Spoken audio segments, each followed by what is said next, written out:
kita lanjutkan sampai dengan Francisco Redi. Pada percobaan Francisco Redi pada tahun 1668, beliau yang menentang teori tentang abiogenesis dan membuktikan dengan eksperimennya, yaitu dalam 3 wadah dia menempatkan daging dalam wadah tersebut dengan ukuran yang sama, jenis yang sama, kemudian dalam waktu yang sama. Pada wadah yang pertama dibiarkan tanpa penutup, dan pada wadah kedua ditutup dengan rapat.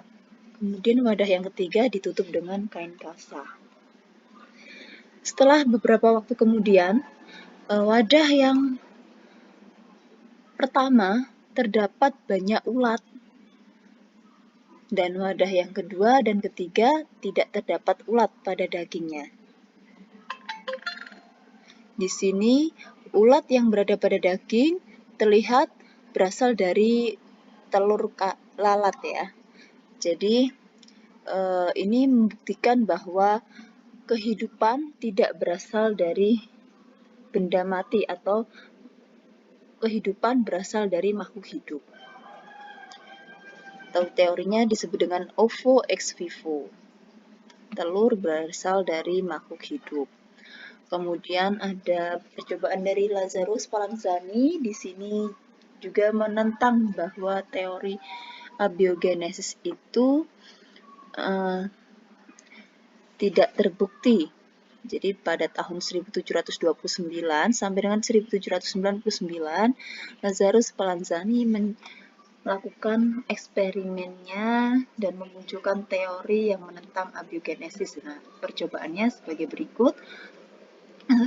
Lazarus Spallanzani menempatkan kaldu daging pada sebuah tabung gelas, kemudian mendidihkan kaldu daging tersebut, lalu pada tabung gelas yang pertama dibiarkan tanpa penutup, dan tabung gelas yang kedua ditutup dengan rapat.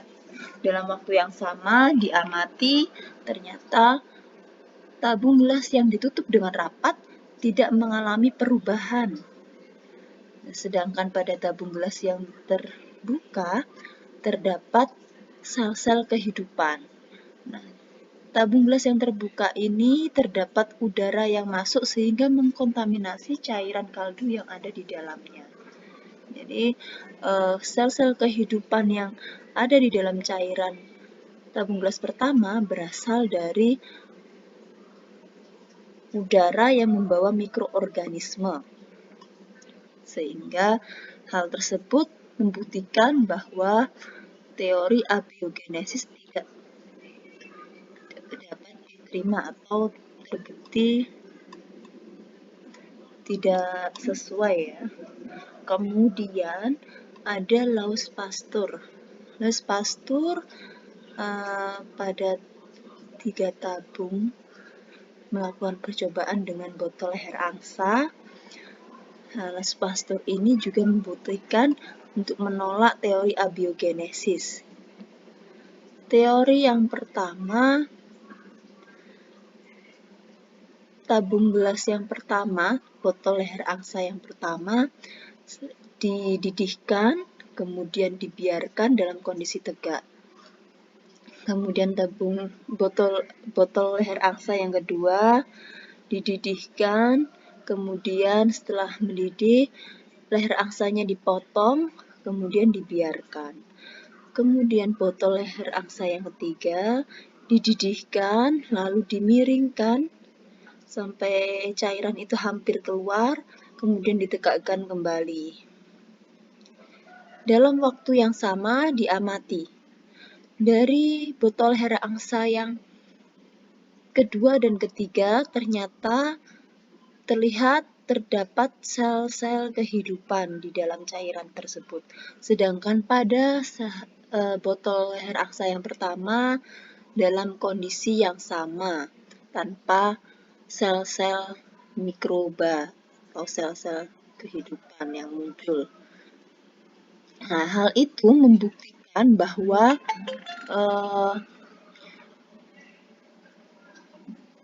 kehidupan itu berasal dari makhluk hidup lain. Dan pada percobaan Louis Pasteur ini membuktikan bahwa makhluk hidup itu berasal dari makhluk hidup lain.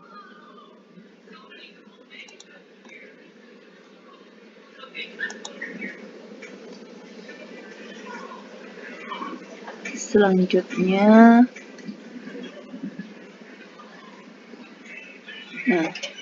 dengan kata lain, Louis Pasteur ini mencetuskan teorinya yaitu omne vivum ex ovo. Omne ovum ex vivo, yang artinya semua kehidupan berasal dari telur dan telur itu berasal dari sesuatu yang hidup. Dan pada tahun 1857 sampai 1862, Louis Pasteur juga menemukan bahwa sel kamir atau ragi dapat menyebabkan terjadinya proses fermentasi pada anggur dan bir. Kemudian dari situ Louis Pasteur melakukan percobaan untuk membunuh mikroba yang ada di dalam anggur dan juga bir tersebut atau di minuman tersebut. Kemudian dari situ cara membunuh mikroba yang ada di minuman ini disebutlah dengan pasteurisasi.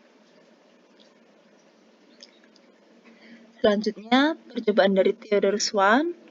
Nah, ini juga melakukan sterilisasi atau cara membunuh mikroba yang ada di media, baik minuman maupun makanan.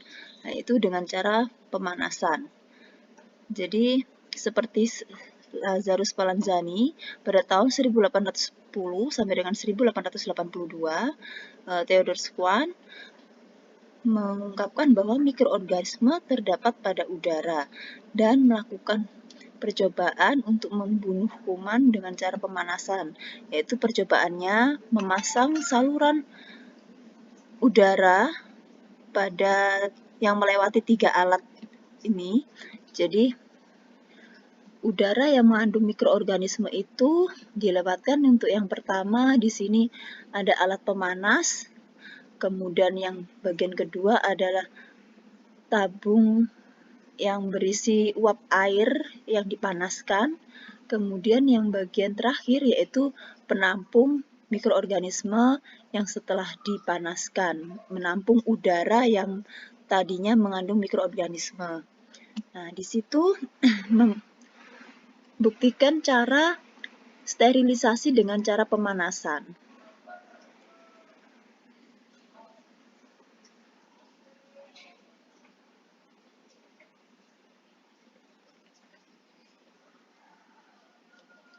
Selanjutnya, John Tyndall dan Ferdinand John. John Tyndall ini di tahun 1876 dari Inggris, dia melakukan pemanasan yang dilakukan sama oleh Louis Pasteur. Namun ternyata ada beberapa mikroba dengan cara pasteurisasi yang mikroba tersebut tidak mati atau tetap hidup walaupun dengan cara pemanasan. Nah, hal ini bersamaan dengan temuan dari Ferdinand John, yaitu bahwa bakteri memiliki endospora. Jadi kalau bakteri itu kita lihat dinding selnya, nah dinding sel itu terdiri dari peptidoglikan, yaitu protein dan glikogen atau karbohidrat. Jadi pada saat kondisi yang ekstrim, bakteri itu akan mengalami penebalan peptidoglikannya, sehingga disebutlah penebalan itu yang namanya endospora untuk melindungi sel bakteri dari ancaman dari luar. Baik, tapi endospora ini juga berfungsi lain juga, ada fungsi lainnya. Endospora peranan lainnya yaitu berperan pada saat proses reproduksi. Nah, tapi untuk fungsi utamanya yaitu melindungi sel bakteri dari ancaman luar atau dari kondisi yang mengancam sel bakteri. Nah, bagaimana untuk membunuh bakteri yang terdapat endosporanya? Maka harus dihancurkanlah endospora tersebut. Nah, penghancurannya dengan cara pemanasan yang secara berulang-ulang. Nah, pemanasan ini dilakukan oleh John Tyndall, yaitu dalam suatu bahan yang mengandung endospora, kemudian endospora itu kan tahan panas, nah sangat tahan panas, sehingga harus memungkinkan bagaimana cara menghancurkan endospora tersebut, yaitu sifat tahanan panas ini, maka dikembangkanlah suatu cara yang disebut tyndallisasi, yaitu untuk membunuh endospora yang sangat tahan panas sekalipun dilakukan pemanasan bahan yang mengandung endospora secara bersinambungan, jadi tidak terputus untuk melakukan pemanasannya. Setelah pemanasan bahan didiamkan sehingga spora bergerminasi menjadi sel vegetatif. Jadi dia akhirnya berubah menjadi sel vegetatif dan kemudian dipanaskan lagi untuk membunuh sel vegetatif yang tidak tahan panas ini. Selanjutnya didiamkan lagi dan seterusnya dilakukan pemanasan lagi sehingga bakteri yang mengandung endospora itu mati. Nah, maka itulah cara yang disebut dengan tyndallisasi. Nah, alatnya seperti ini yang digunakan oleh John Tyndall untuk melakukan tyndallisasi. Selanjutnya adalah teori biogenesis, yaitu makhluk hidup berasal dari makhluk hidup lain. Nah, ini terbukti pada akhirnya memunculkan dua teori, yaitu the germ theory of disease dari Louis Pasteur pada tahun 1879 maksudnya ini, sampai dengan 1880 Louis Pasteur menghasilkan cara pencegahan penyakit antraks, yaitu dengan cara percobaannya dengan menggunakan kambing. Jadi hewan yang mengalami penyakit antraks diambil darahnya kemudian disuntikkan pada hewan yang sehat dan diamati. Ternyata ada hewan yang setelah disuntik bakteri antraks itu menjadi sakit dan ada juga yang sehat. Kemudian disinilah akhirnya akan memunculkan cara mengimunisasi terhadap penyakit antraks.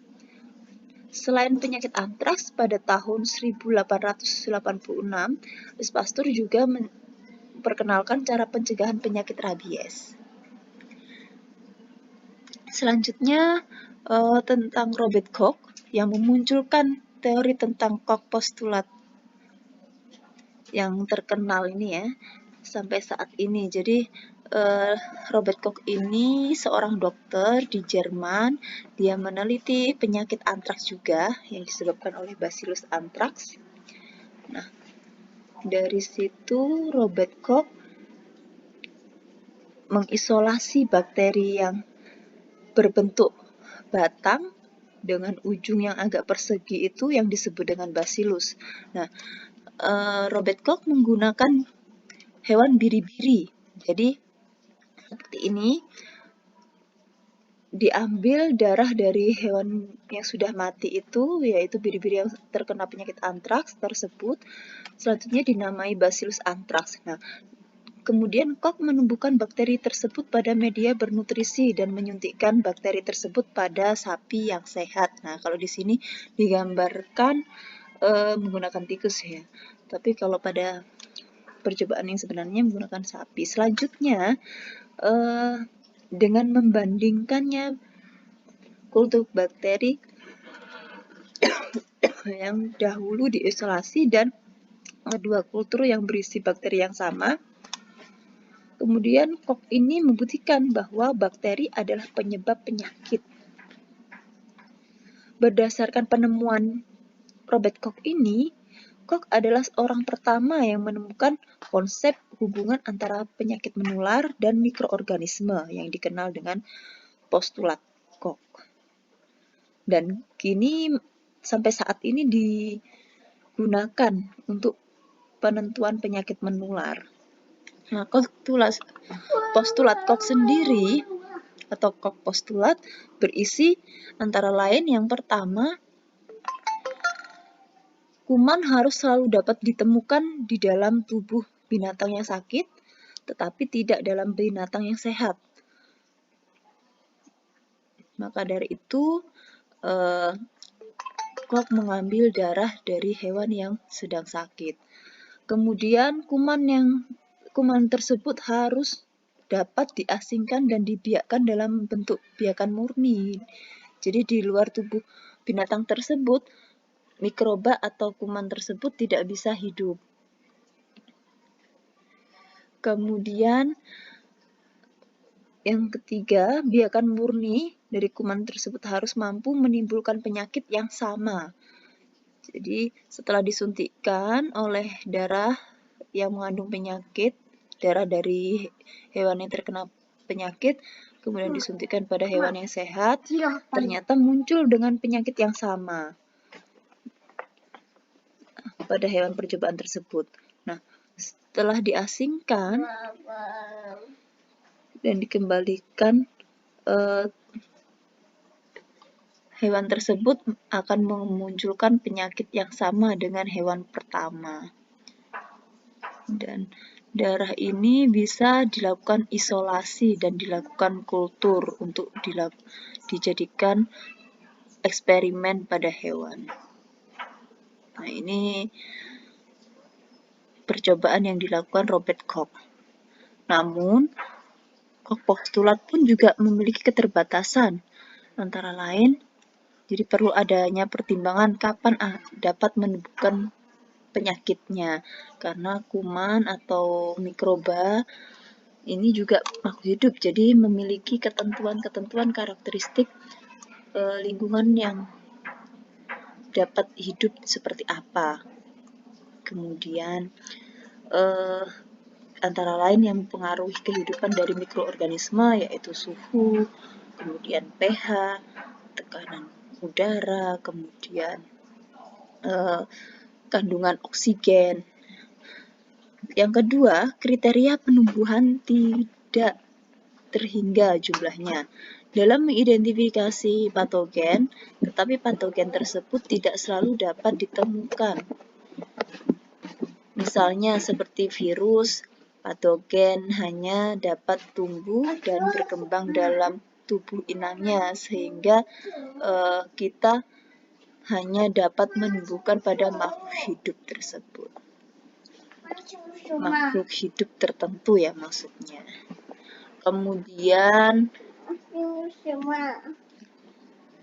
penggolongan makhluk hidup.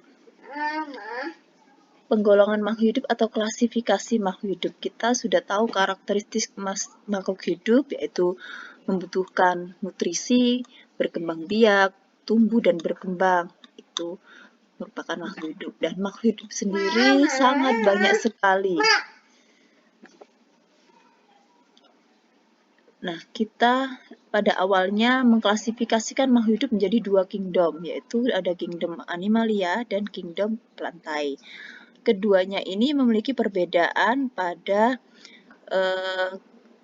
karakteristik secara fisik. Animalia sangat mobile ya, dia terlihat bergerak.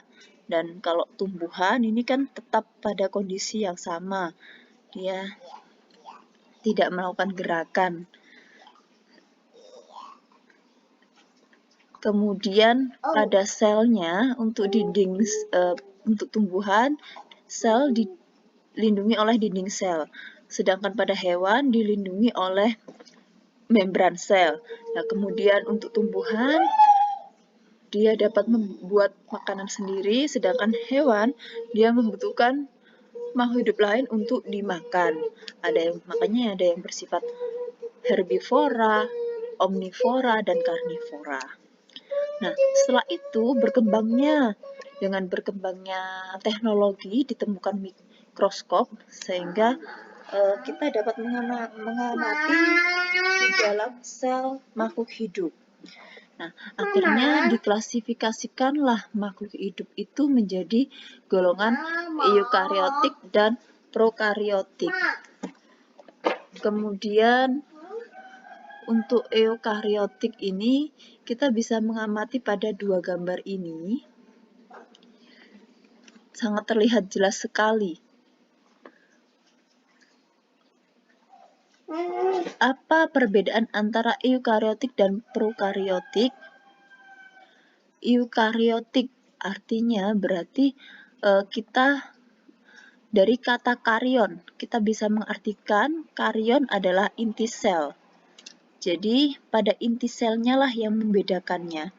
Pada eukariotik terdapat membran inti sel atau nukleoid, dan kalau yang prokariotik tidak memiliki membran inti sel, sehingga inti selnya tersebar di dalam sel makhluk hidup tersebut. Nah, untuk eukariotik itu termasuk golongan animalia, plantae, fungi, protista. Dan untuk yang sel prokariotik yaitu ada monera atau yang kita sebut dengan bakteri.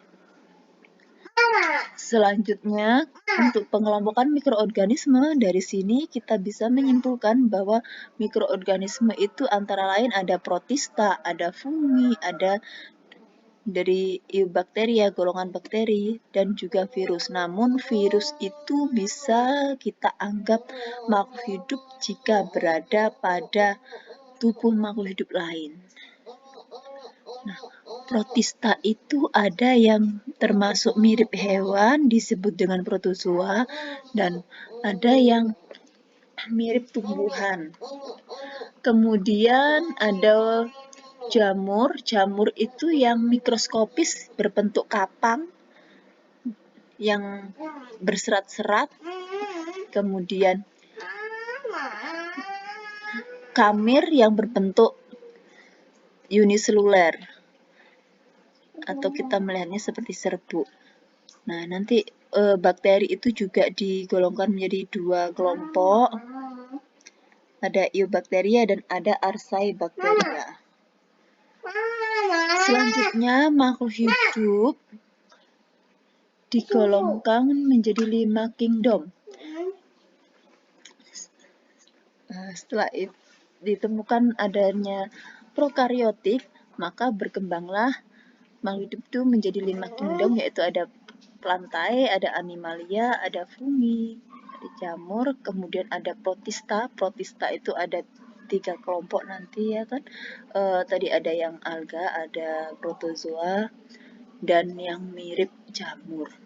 Kemudian ada monera atau yang kita sebut dengan bakteri.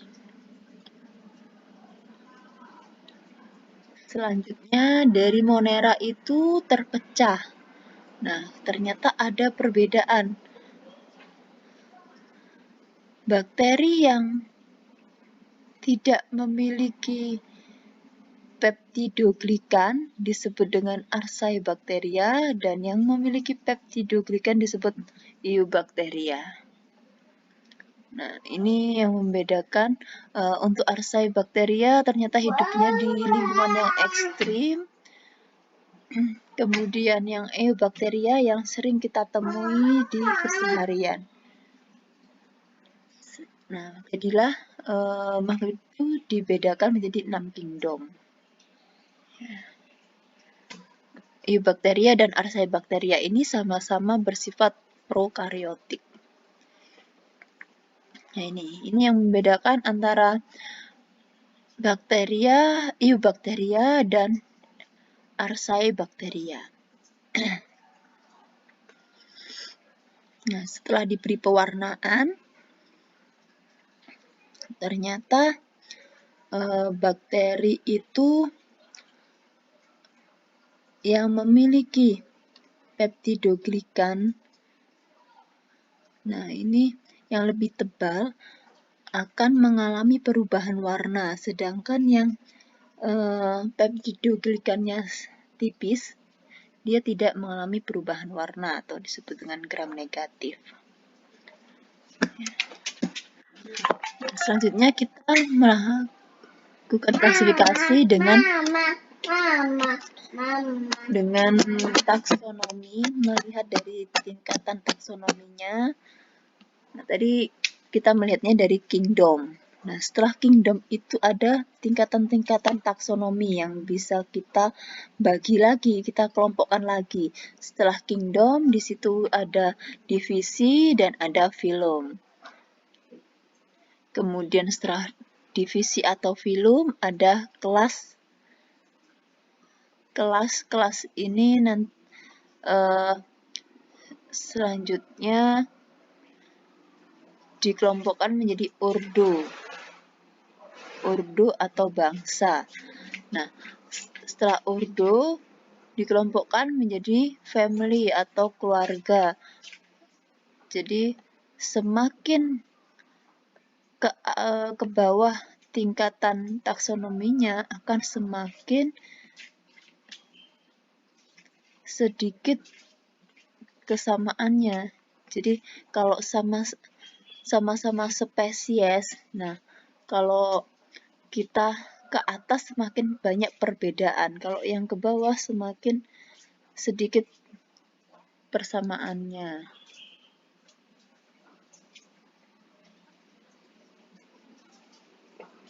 Mama.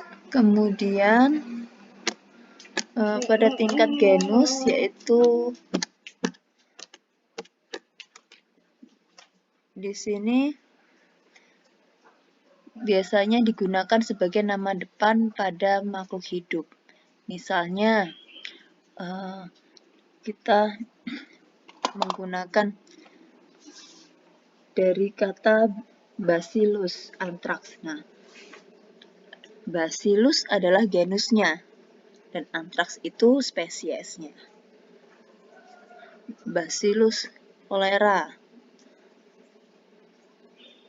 Nah, ini berarti kata kedua adalah spesies. Nah, nanti kalau ada tambahan yang bagian ketiga itu merupakan varietas atau subspesies. Jadi makhluk hidup yang sama-sama memiliki varietas yang berbeda, di situ akan memiliki kesamaan yang banyak dibandingkan dari tingkatan yang di atasnya.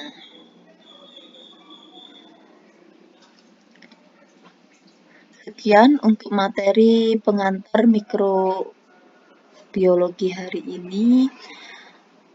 Untuk video kali ini, mohon maaf jika ada yang kurang. Silakan bisa diajukan pertanyaan melalui kolom chat dan untuk pembelajaran selanjutnya.